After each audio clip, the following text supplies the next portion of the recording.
Savior, the mercy of our God,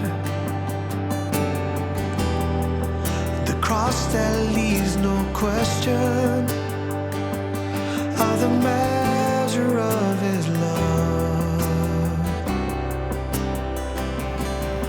Our chains are gone, our debt is paid, the cross has overthrown the grave. For Jesus' blood that sets us free means death to death and life for me. The innocent judge guilty, while the guilty one walks free. Death would be his portion, and our portion liberty. Our chains are gone, our debt is paid, the cross has overthrown the grave. For Jesus' blood that sets us free means death to death and life for me.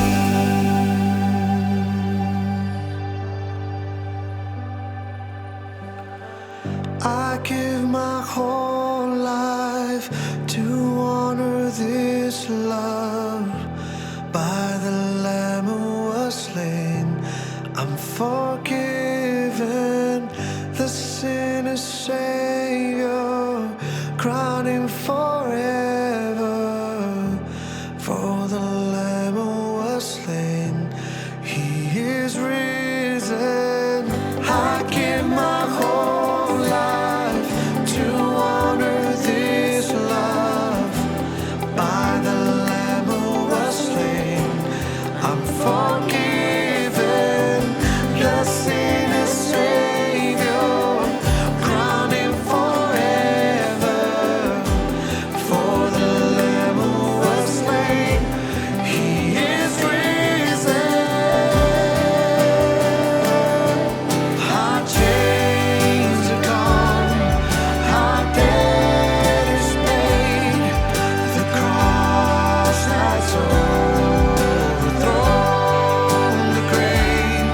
For Jesus' blood that sets us free means death to death and life for me.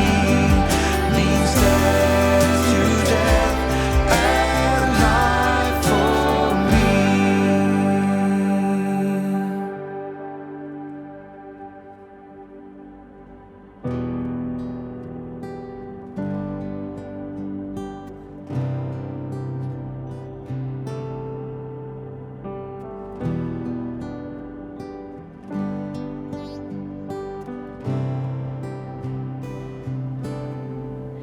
I hear the Savior say, thy strength indeed is small. Child of weakness, watch and pray. Find in me thine all in all.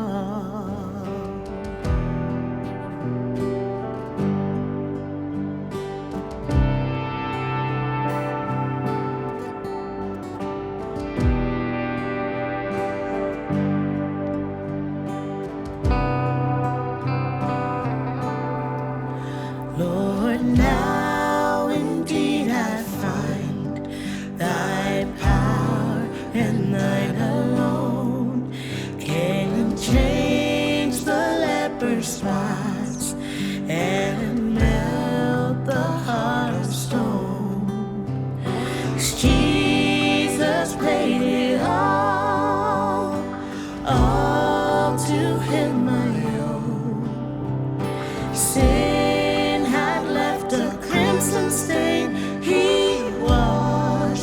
white as snow.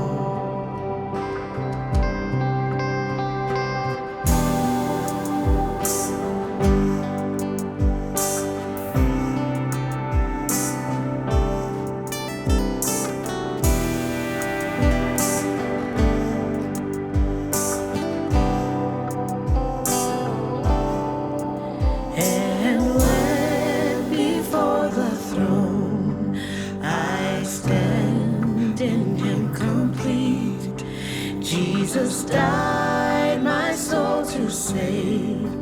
My lips shall still repeat, Jesus paid it all to Him I owe. Sin had left a crimson stain, He washed it white as snow.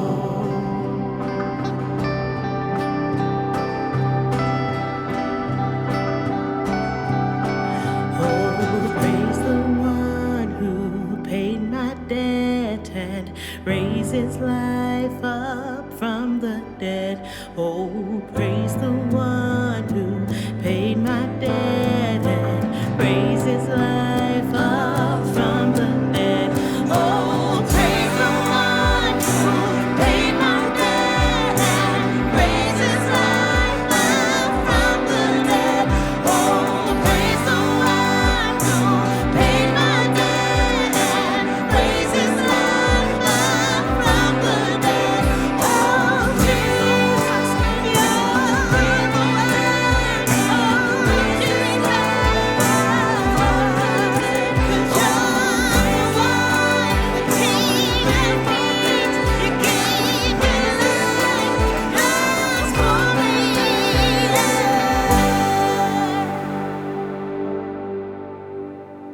Jesus. Jesus paid it all to Him I owe. Sin had left a crimson stain, He washed it white as snow.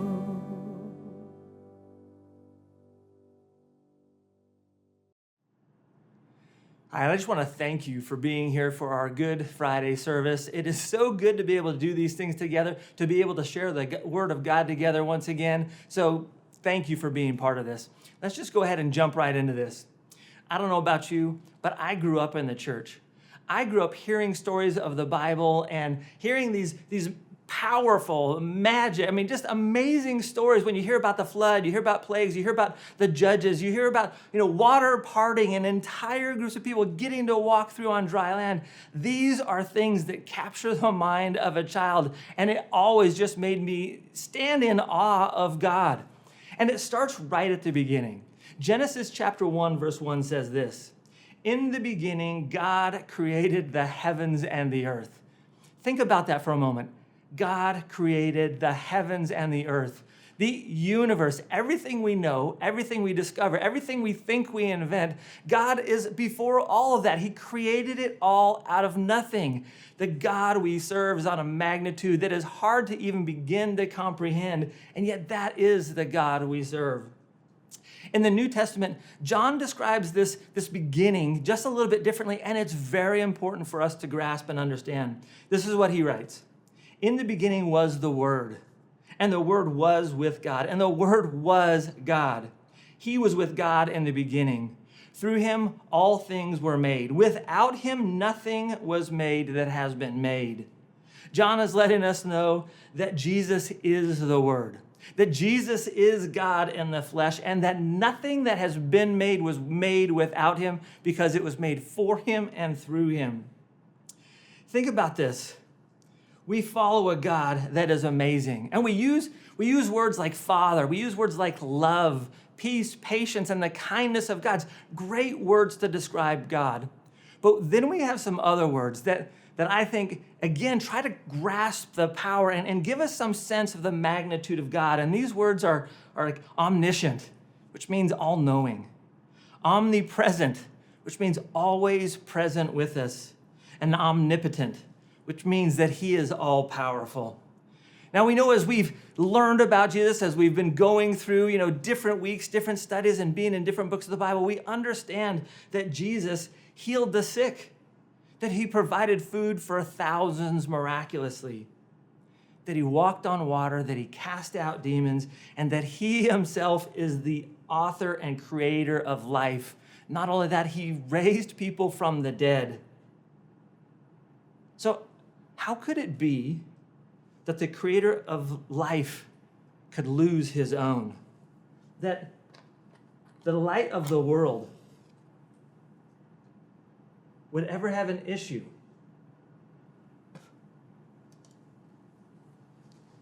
And yet, as we look to Good Friday, questions begin to bubble up within us. Because the darkness isn't supposed to be able to overcome the light. I mean, he's not just the light, he is the light of the world. Darkness isn't supposed to be able to overpower that. In fact, in the presence of light, darkness recedes.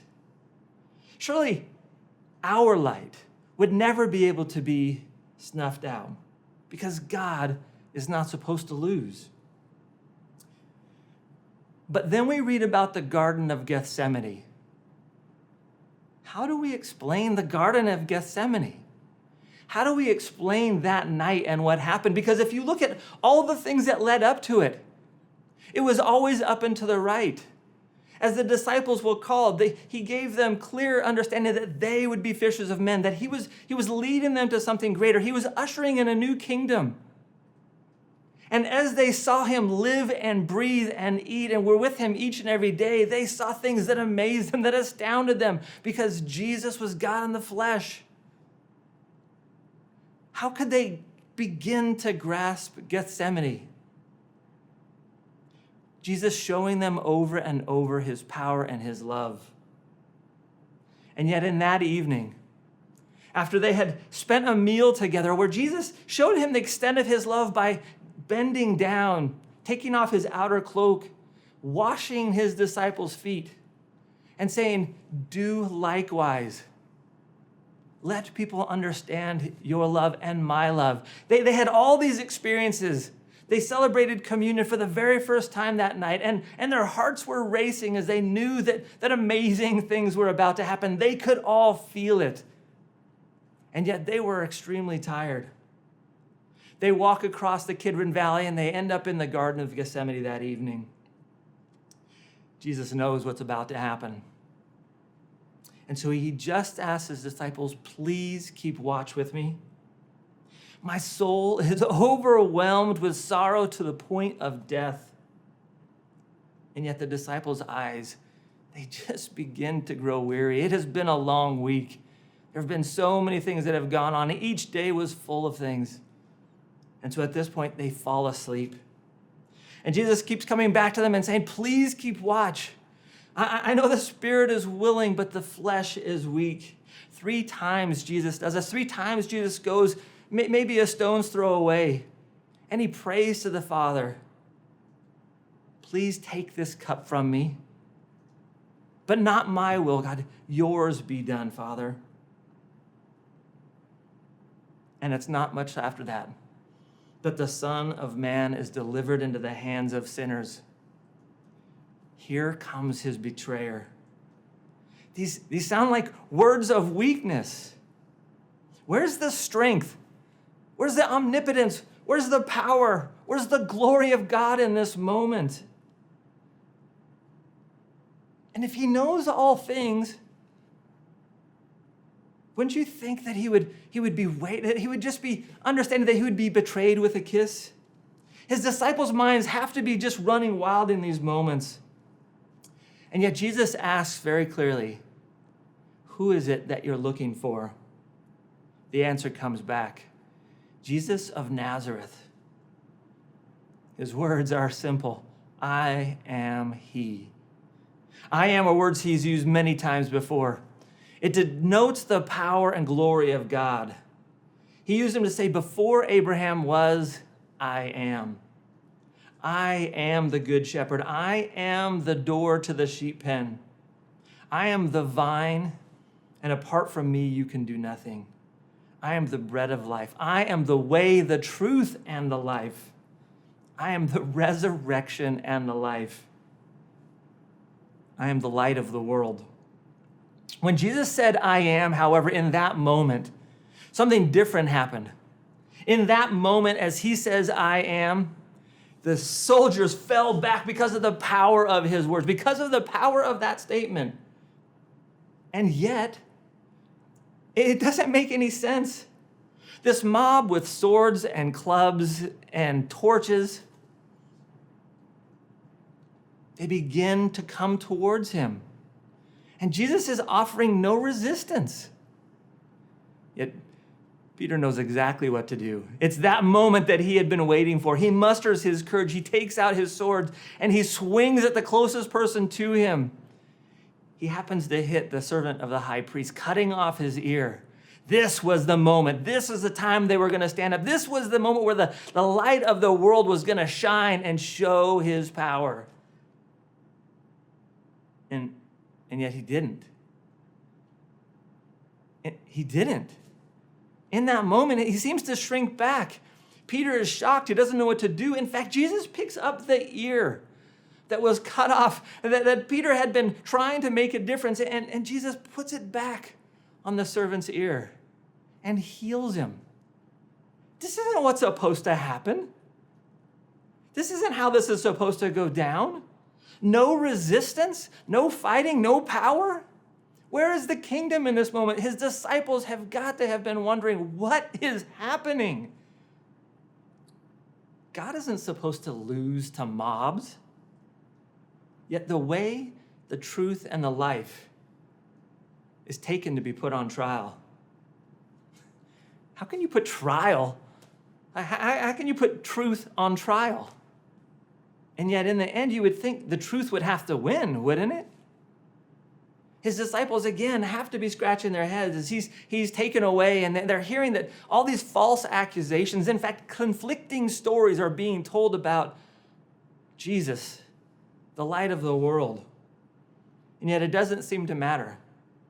The high priest says, will you not answer the charges against you? And yet the truth remains silent. Are you the Messiah? Again, two simple words, I am. There it is again. He is letting them know, before Abraham was, I am. I am the good shepherd. I am the gate to the sheep pen. I am the vine. And apart from me, you can do nothing. I am the bread of life. I am the way, the truth, and the life. I am the resurrection and life. And I am the light of the world. With these two words, the high priest went ballistic. He tore his robes in anger. In blasphemy, he's shouting out, you cannot say that. Only God is able to say that. They had him. They knew that this was their moment. And so they take truth to be tried before Pilate. Pilate's just a man. I mean, he's a man with the power of Rome, the power in a sense to give life and to take it. And so Pilate has to ask him as well, are you the king of the Jews? These men are making accusations against you. Are you going to answer your accusers? Of course he would. Why wouldn't he? And yet he doesn't. Truth remains silent. Why would truth remain silent? Truth ends lies. Truth moves deception out and puts it away because truth has to be spoken. And yet, as I'm hoping that Jesus would say something, Jesus never speaks his truth. And so Pilate has to continue. What is truth? And yet they can hear it at this moment. The crowds begin to raise their voices. Truth is silent, but the crowd is shouting, crucify him, crucify him. And yet truth still remains silent. God's not supposed to lose. He's not supposed to lose to a mob or a crowd. And yet truth is let out to be crucified. He's handed over to be beaten, to be flogged, and to be mocked. They thought to themselves, well, a king deserves a crown, and so they placed a crown of thorns on his head and just shoved it down into his brow. They thought a king needs a robe, and so they found a purple robe and they put it around him, and almost immediately it was soaked with crimson, just with his blood being absorbed by it. They said a king needs a scepter, and they put a staff in his hand only to yank it away and hit him with that staff as well. Hail, King of the Jews, they mocked. But that's not what a king is about. A king could give orders. A king would have dominion. A king has servants to do his bidding, and certainly a cross is nothing that a king would have to bear. And yet, our king says, whoever wants to be my disciple must deny themselves, take up their cross, and follow me. So our king carried his cross to the place of the skull called Golgotha. He was crucified amongst thieves. 3 nails held him to this wood. He hung on the tree to be mocked. They would say, God is not supposed to die. He could hear the crowd saying, save yourself. He saved others. Can't he save himself now? He trusts in God. Let his God save him. He even said that God was his own father. Why would his father not do something about this? God's not supposed to lose. And yet at noon, darkness begins to cover the land. Could God be losing? Darkness is encroaching, and Jesus can feel the darkness. So he says, Father, forgive them, for they don't know what they are doing. How can people do anything to God? God does things to people, right? That's the way it should be.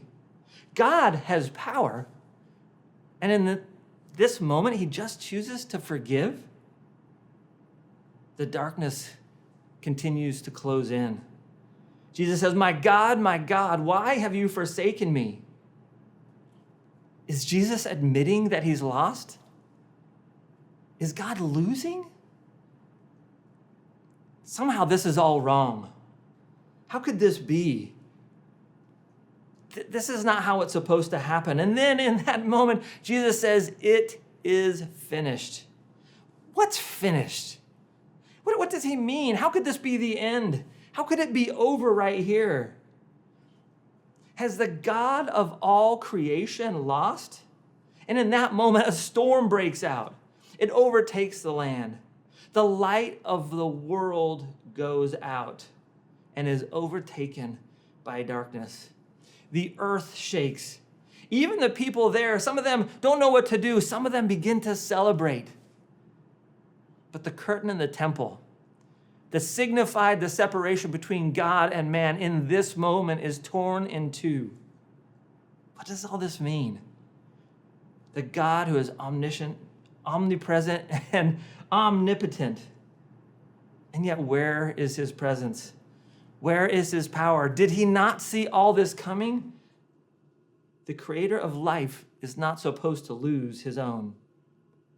Darkness is not supposed to overcome the light. Did Jesus lose? He was given the opportunity to speak and to share the truth, and instead he remained silent and allowed darkness to take over. And in the end, the final word was given to the cross.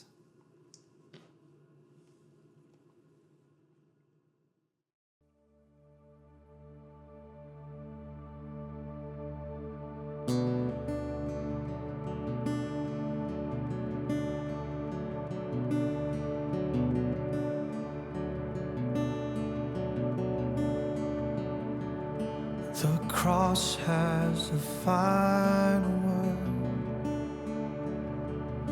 The cross has the final word. Sorrow may come in the darkest night. The cross has the final word.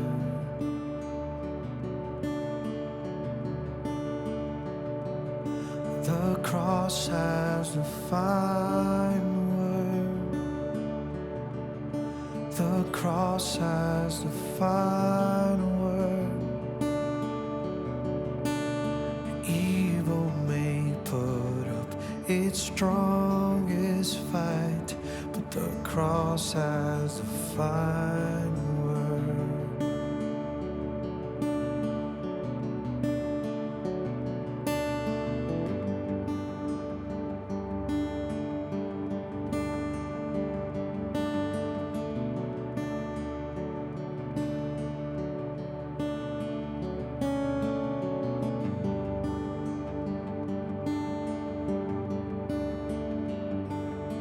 The cross has the final word.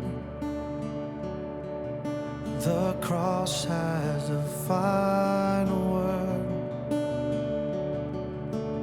Sorrow may come in the darkest night, but the cross has the final word. The cross has the final word. The cross has the final word. Evil may put up its strongest fight, but the cross has the final word.